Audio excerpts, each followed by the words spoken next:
नमस्कार। आज हम पढ़ रहे हैं मुंशी प्रेमचंद्र जी की कहानी सुहाग की साड़ी। यह कहना भूल है कि दाम्पत्य सुख के लिए स्त्री पुरुष के स्वभाव में मेल होना आवश्यक है। श्रीमती गौरा और श्रीमान कुंवर रतन सिंह में कोई बात न मिलती थी। गौरा उदार थी, रतन सिंह कौड़ी कौड़ी को दांतों से पकड़ते थे। वह हंसमुख थी, रतन सिंह चिंताशील थे। वह कुल मर्यादा पर जान देती थी, रतन सिंह इसे आडंबर समझते थे। उनके सामाजिक व्यवहार और विचार में भी घोर अंतर था।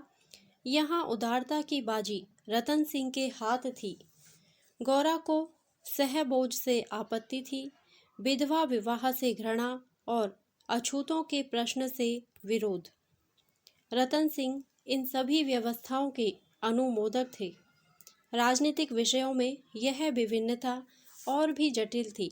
गौरा वर्तमान स्थिति को अटल, अमर, अपरिहार्य समझती थी। इसलिए वह नरम गरम, कांग्रेस, स्वराज्य, होम रूल सभी से विरक्त थी। कहती, ये मुट्ठी भर पढ़े लिखे आदमी क्या बना लेंगे? चने कहीं भाड़ फोड़ सकते हैं। रतन सिंह पक्के आशावादी थे। राजनीतिक सभा की पहली पंक्तियों में बैठने वाले, कर्म क्षेत्र में सबसे पहले कदम उठाने वाले, स्वदेश व्रतधारी और बहिष्कार के पूरे अनुयायी। इतनी विषमताओं पर भी उनका दाम्पत्य जीवन सुखमय था। कभी कभी उनमें मतभेद अवश्य हो जाता, पर वे समीर के वे झोंके थे जो स्थिर जल को हल्की हल्की लहरों से आभूषित कर देते। वे प्रचंड झोंके नहीं जिनसे सागर विप्लव क्षेत्र बन जाता है। थोड़ी सी सदिक्षा सारी विषमताओं और मतभेदों का प्रतिकार कर देती थी। विदेशी कपड़ों की होलियां जलाई जा रही थी।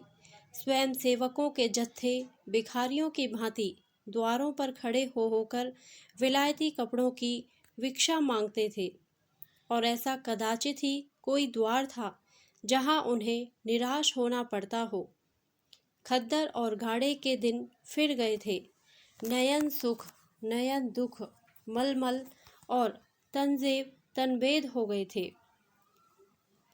रतन सिंह ने आकर गौरा से कहा, लाओ अब सब विदेशी कपड़े संदूक से निकाल दो, दे दूं।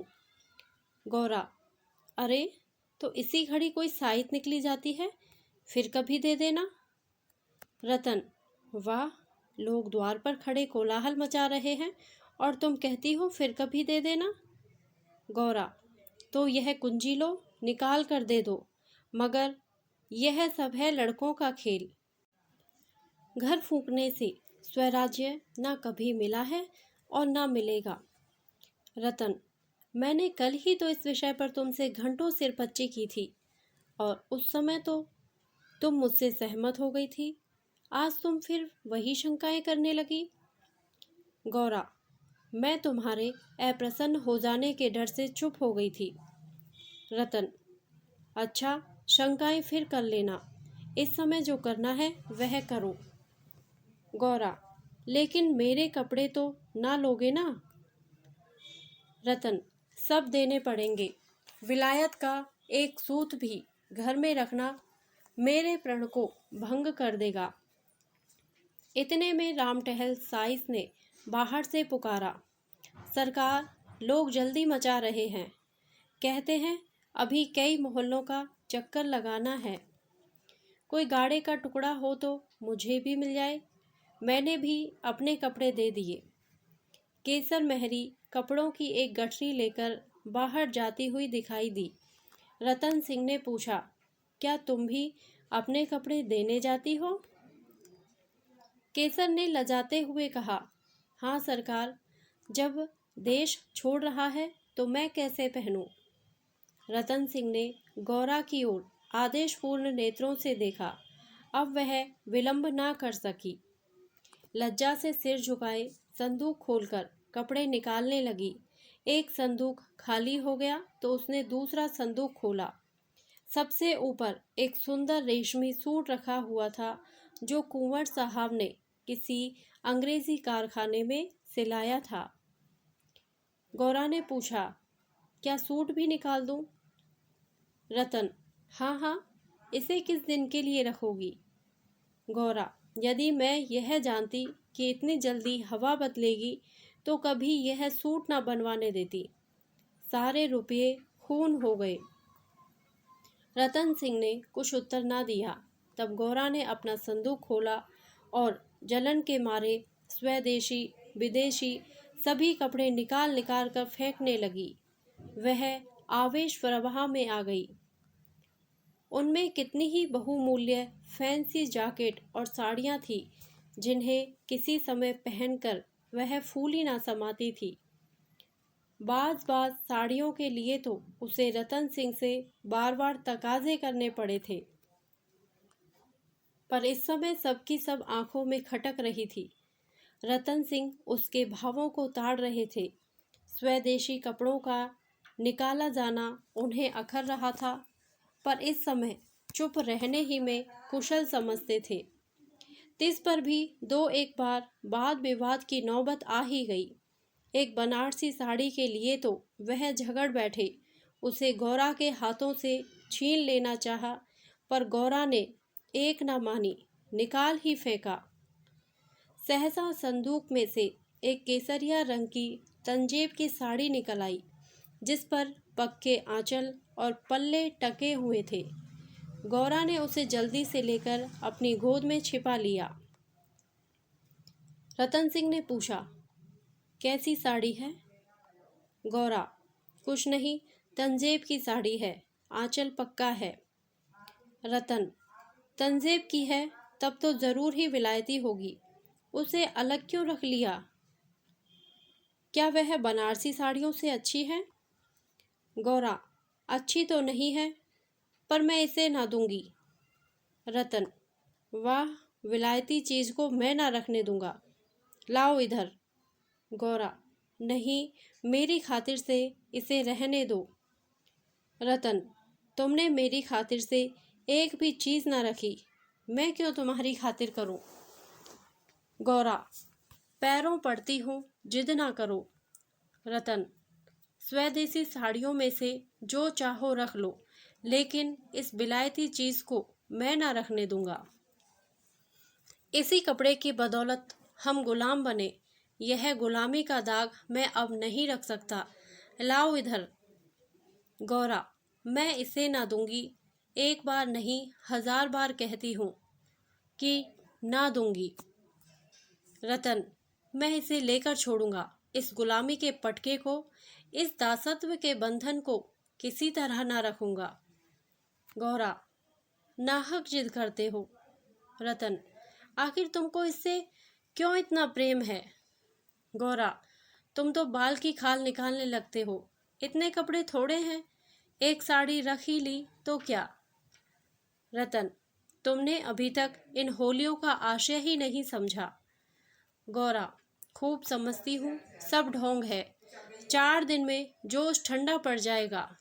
रतन, तुम केवल इतना बतला दो कि यह साड़ी तुम्हें क्यों इतनी प्यारी है, तो शायद मैं मान जाऊं। गौरा, यह मेरी सुहाग की साड़ी है। रतन, जरा देर सोचकर, तब तो मैं इसे कभी ना रखूंगा। मैं विदेशी वस्त्र को यह शुभ स्थान नहीं दे सकता। इस पवित्र संस्कार का यह अपवित्र स्मृति चिन्ह घर में नहीं रख सकता। मैं इसे सबसे पहले होली की भेंट करूंगा। लोग कितने हतबुद्धि हो गए थे कि ऐसे शुभ कार्यों में भी विदेशी वस्तुओं का व्यवहार करने में संकोच न करते थे। मैं इसे अवश्य होली में दूंगा।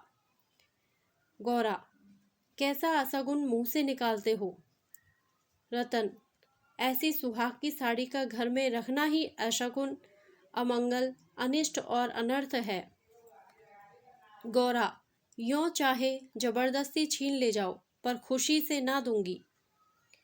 रतन, तो फिर मैं जबरदस्ती ही करूंगा, मजबूरी है, यह कहकर वह लपके कि गौरा के हाथों से साड़ी छीन लूं। गौरा ने उसे मजबूती से पकड़ लिया और रतन की ओर कातर नेत्रों से देखकर कहा, तुम्हें मेरे सिर की कसम। केसर मेहरी बोली, बहू जी की इच्छा है तो रहने दीजिए। रतन सिंह के बड़े हुए हाथ रुक गए, मुख मलिन हो गया। उदास होकर बोले, मुझे अपना व्रत तोड़ना पड़ेगा, प्रतिज्ञा पत्र पर झूठे हस्ताक्षर करने पड़ेंगे। खैर, यही सही। शाम हो गई थी। द्वार पर स्वयं सेवकगण शोर मचा रहे थे। कुंवर साहब जल्दी आइए, श्रीमती जी से भी कह दीजिए हमारी प्रार्थना स्वीकार करें, बहुत देर हो रही है। उधर रतन सिंह असमंजस में पड़े हुए थे कि प्रतिज्ञा पत्र पर कैसे हस्ताक्षर करूं। विदेशी वस्त्र घर में रखकर स्वदेशी व्रत का पालन क्यों कर होगा। आगे कदम बढ़ा चुका हूँ, पीछे नहीं हट सकता। लेकिन प्रतिज्ञा का अक्षरशः पालन करना अभिष्ट भी तो नहीं, केवल उसके आशय पर लक्ष्य रहना चाहिए। इस विचार से मुझे प्रतिज्ञा पत्र पर हस्ताक्षर करने का पूरा अधिकार है। त्रियाहट के सामने किसी की नहीं चलती। यूँ चाहूँ तो एक ताने में काम निकल सकता है, पर उसे बहुत दुख होगा। बड़ी भावुक है, उसके भावों का आदर करना मेरा कर्तव्य है। गौरा भी चिंता में डूबी हुई थी। सुहाग की साड़ी सुहाग का चिन्ह है, उसे आग, कितने अशकुन की बात है। ये कभी कभी बालकों की भांति जिद करने लगते हैं, अपनी धुन में किसी की सुनते नहीं, बिगड़ते हैं तो मानो मुंह नहीं सीधा होता। लेकिन वे बेचारे भी तो अपने सिद्धांतों से मजबूर हैं। झूठ से उन्हें घृणा है। प्रतिज्ञा पत्र पर झूठी स्वीकृति लिखनी पड़ेगी। उनकी आत्मा को बड़ा दुख होगा, घोर धर्म संकट में पड़े होंगे। यह भी तो नहीं हो सकता कि सारे शहर में स्वदेश अनुरागियों के सिरमौर बनकर उस प्रतिज्ञा पत्र पर हस्ताक्षर करने से आनाकानी करें। कहीं मुंह दिखाने की जगह न रहेगी। लोग समझेंगे बना हुआ है, पर शकुन की चीज़ कैसे दूं। इतने में उसने रामटहल साइस को सिर पर कपड़ों का गट्ठल लिए बाहर जाते देखा। केसर मेहरी भी एक गट्ठर सिर पर रखे हुए थी। पीछे पीछे रतन सिंह हाथ में प्रतिज्ञा पत्र लिए जा रहे थे। उनके चेहरे पर ग्लानि की झलक थी, जैसे कोई सच्चा आदमी झूठी गवाही देने जा रहा हो। गौरा को देखकर उन्होंने आंखें फेर ली और चाहा कि उसकी निगाह बचाकर निकल जाऊं। गौरा को ऐसा जान पड़ा कि उनकी आंखें डबडबाई हुई हैं। वह राह रोककर बोली, जरा सुनते जाओ। रतन, जाने दो, देख ना करो, लोग बाहर खड़े हैं। उन्होंने चाहा कि पत्र को छिपा लूं, पर गौरा ने उसे उनके हाथ से छीन लिया। उसे गौर से पढ़ा और एक क्षण चिंतामग्न रहने के बाद बोली, वह साड़ी भी लेते जाओ। रतन, रहने दो, अब तो मैंने झूठ लिख ही दिया। गौरा, मैं क्या जानती थी कि तुम ऐसी कड़ी प्रतिज्ञा कर रहे हो। रतन, यह तो मैं तुमसे पहले कह चुका था। गौरा, मेरी भूल थी, क्षमा कर दो और इसे लेते जाओ। रतन, जब तुम इसे देना अशकुन समझती हो तो रहने दो। तुम्हारी खातिर थोड़ा सा झूठ बोलने में मुझे कोई आपत्ति नहीं है। गौरा, नहीं, लेते जाओ। अमंगल के भय से तुम्हारी आत्मा का हनन नहीं करना चाहती। यह कहकर उसने अपनी सुहाग की साड़ी उठाकर पति के हाथों में रख दी। रतन ने देखा, गौरा के चेहरे पर एक रंग आता है, एक रंग जाता है, जैसे कोई रोगी अंतरस्थ विषम वेदना को दबाने की चेष्टा कर रहा हो। उन्हें अपनी अहृदयता पर लज्जा आई। हाँ, केवल अपने सिद्धांत की रक्षा के लिए, अपनी आत्मा के सम्मान के लिए मैं इस देवी के भावों का वध कर रहा हूँ। यह अत्याचार है। साड़ी गौरा को देकर बोले, तुम इसे रख लो, मैं प्रतिज्ञा पत्र को फाड़े डालता हूँ। गौरा ने दृढ़ता से कहा, तुम ना ले जाओगे तो मैं खुद जाकर दे आऊंगी। रतन सिंह विवश हो गए, साड़ी ली और बाहर चले आए। उसी दिन से गौरा के हृदय पर एक बोझ सा रहने लगा। वह दिल बहलाने के लिए नाना उपाय करती, जलसों में भाग लेती, सैर करने जाती, मनोरंजक पुस्तकें पढ़ती, यहाँ तक कि कई बार नियम के विरुद्ध थिएटरों में भी गई। किसी प्रकार अमंगल कल्पना को शांत करना चाहती थी, पर यह आशंका एक मेघमंडल की भांति उसके हृदय पर छाई रहती थी। जब एक पूरा महीना गुजर गया और उसकी मानसिक वेदना दिनों दिन बढ़ती ही गई, तो कुंवर साहब ने उसे कुछ दिनों के लिए अपने इलाके पर ले जाने का निश्चय किया। उसका मन उन्हें उनके आदर्श प्रेम का नित्य तिरस्कार किया करता था। वह अक्सर देहातों में प्रचार का काम करने जाया करते थे, पर अब अपने गांवों से बाहर न जाते, या जाते तो संध्या तक जरूर लौटाते। उनकी एक दिन की देर, उनका साधारण सिरदर्द और जुकाम उसे अव्यवस्थित कर देते थे। वह बहुधा बुरे स्वप्न देखा करती। किसी अनिष्ट के काल्पनिक अस्तित्व की छाया उसे अपने चारों ओर मंडराती हुई प्रतीत होती थी। वह तो देहात में पड़ी हुई आशंकाओं की कठपुतली बनी हुई थी। इधर उसकी सुहाग की साड़ी स्वदेश प्रेम की वेदी पर भस्म होकर रिद्धि प्रदायिनी भभूत बनी हुई थी। दूसरे महीने के अंत में रतन सिंह उसे लेकर लौट आए। गौरा को वापस आए 3-4 दिन हो चुके थे, पर असबाब के संभालने और नियत स्थान पर रखने में वह इतनी व्यस्त रही कि घर से बाहर ना निकल सकी। कारण यह था कि केसर मेहरी उसके जाने के दूसरे ही दिन छोड़कर चली गई थी और अभी उतनी चतुर दूसरी मेहरी मिली न थी। कुंवर साहब का साइस राम टहल भी छोड़ गया था। बेचारे कोचवान को साइस का भी काम करना पड़ता था। संध्या का समय था। गौरा बरामदे में बैठी आकाश की ओर एकटक होकर ताक रही थी। चिंताग्रस्त प्राणियों का एकमात्र यही अवलंब है। सहसा रतन सिंह ने आकर कहा, चलो आज तुम्हें स्वदेशी बाजार की सैर करा लावें। यह मेरा ही प्रस्ताव था, पर 4 दिन यहाँ आए हो गए, उधर जाने का अवकाश ही ना मिला। गौरा, मेरा तो जाने को जी नहीं चाहता, यहीं बैठकर कुछ बातें करो। रतन, नहीं, चलो देख आवें, 1 घंटे में लौट आवेंगे। अंत में गौरा राजी हो गई। इधर महीनों से बाहर ना निकली थी। आज उसे चारों तरफ एक विचित्र शोभा दिखाई दी। बाजार कभी इतनी रौनक पर ना था।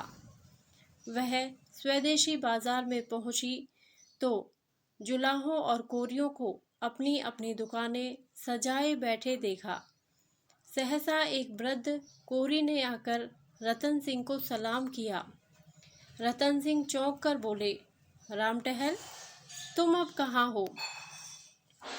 राम टहल का चेहरा श्री संपन्न था। उसके अंग अंग से आत्मसम्मान की आभा झलक रही थी। आंखों में गौरव ज्योति थी। रतन सिंह को कभी अनुमान ना हुआ था कि अस्तबल साफ करने वाला बुड्ढा राम टहल इतना सौम्य, इतना भद्र पुरुष है। वह बोला, सरकार, अब तो अपना कारोबार करता हूँ। जब से आपकी गुलामी छोड़ी, तब से अपने काम में लग गया। आप लोगों की निगाह हम गरीबों पर हो गई, हमारा भी गुजर हो रहा है। नहीं तो आप जानते ही हैं कि किस हालत में पड़ा हुआ था। जात का कोरी हूँ, पर पापी पेट के लिए चमार बन गया था। रतन, तो भाई अब मुंह मीठा कराओ। यह बाजार लगाने की मेरी ही सलाह थी, बिक्री तो अच्छी होती है। राम टहल, हाँ सरकार, आजकल खूब बिक्री हो रही है, माल हाथों हाथ उठ जाता है। यहाँ बैठते हुए 1 महीना हो गया है, पर आपकी कृपा से लोगों के 4 पैसे थे वे बेबाक हो गए। भगवान की दया से रूखा सूखा भोजन भी दोनों समय मिल जाता है, और क्या चाहिए। मालकिन की सुहाग की साड़ी का होली में आना कहिए और बाजार का चमकना कहिए। लोगों ने कहा, जब इतने बड़े आदमी होकर ऐसे शकुन की चीज की परवाह नहीं करते तो फिर हम विदेशी कपड़े क्यों रखें। जिस दिन होली जली है उसके 2-3 दिन पहले ही सरकार इलाके पर चले गए थे। उसके पहले भी सरकार कई दिनों तक घर से बहुत कम निकलते थे। मैं तो यही कहूँगा कि यह सारी माया उसी सुहाग की साड़ी की है। इतने में एक अधेड़ स्त्री गौरा के सामने आकर बोली, बहू जी, मुझे भूल तो नहीं गई। गौरा ने सिर उठाया तो सामने केसर मेहरी खड़ी थी। वह सुंदर साड़ी पहने हुए थी, हाथ पाँव में मामूली गहने भी थे, चेहरा खिला हुआ था। स्वाधीन जीवन का गौरव एक एक भाव से प्रस्फुटित हो रहा था। गौरा ने कहा, इतनी जल्दी भूल जाऊंगी? अब कहाँ हो, हमें लौटने भी ना दिया, बीच में ही उड़ भागी। केसर, क्या करूं सरकार, अपना काम चलते देखकर सब्र ना हो सका। जब तक रोजगार न चलता था तब तक लाचारी थी। पेट के लिए सेवा टहल करम कुकरम सभी करना पड़ता था। अब आप लोगों की दया से हमारे भी दिन लौटे हैं। अब दूसरा काम नहीं किया जाता। अगर बाजार का यही रंग रहा तो अपनी कमाई खाए ना चुकेगी। यह सब आपकी साड़ी की महिमा है। उसकी बदौलत हम गरीबों के कितने ही घर बस गए। 1 महीना पहले इन दुकान वालों में से किसी को रोटियों का ठिकाना ना था। कोई साइसी करता था, कोई तासे बजाता था, यहाँ तक कि कई आदमी मेहतर का काम करते थे, कितने ही भीख मांगते थे। अब सब अपने धंधे में लग गए हैं।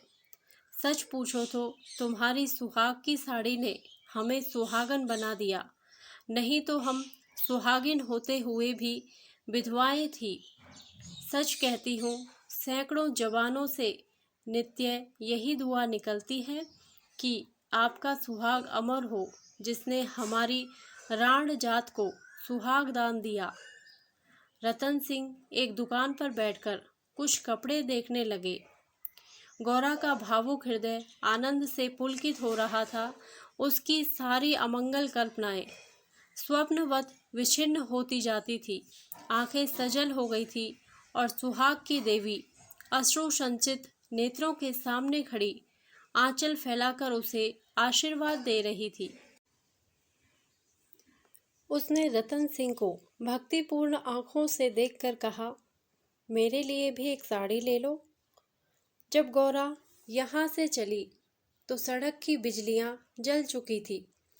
सड़कों पर खूब प्रकाश था। उसका हृदय भी आनंद के प्रकाश से जगमगा रहा था। रतन सिंह ने पूछा, सीधे घर चलूं? गौरा, नहीं, छावनी की तरफ होते चलो। रतन, बाजार खूब सजा हुआ था। गौरा, यह जमीन लेकर एक स्थायी बाजार बनवा दो। स्वदेशी कपड़ों की दुकानें हों और किसी से किराया ना लिया जाए। रतन, बहुत खर्च पड़ेगा। गौरा, मकान बेच दो, रुपये ही रुपये हो जाएंगे। रतन, और रहें पेड़ तले? गौरा, नहीं, गांव वाले मकान में। रतन, सोचूंगा। गौरा, जरा देर में। इलाके भर में खूब कपास की खेती कराओ। जो कपास बोए उसकी बेगार माफ कर दो। रतन, हाँ, तदबीर अच्छी है, दूनी उपज हो जाएगी। गौरा, कुछ देर सोचने के बाद, लकड़ी बिना दाम दो तो कैसा हो? जो चाहे चरखे बनवाने के लिए काट ले जाए। रतन, लूट मच जाएगी। गौरा, ऐसी बेईमानी कोई ना करेगा। जब उसने गाड़ी से उतरकर घर में कदम रखा तो चित्त शुभ कल्पनाओं से प्रफुल्लित हो रहा था, मानो कोई बछड़ा खूंटे से छूटकर किलोले कर रहा हो। धन्यवाद। यदि आपको यह कहानी अच्छी लगी हो तो प्लीज़ मेरे वीडियो को लाइक करें, शेयर करें और मेरे चैनल को सब्सक्राइब करें। Thank you.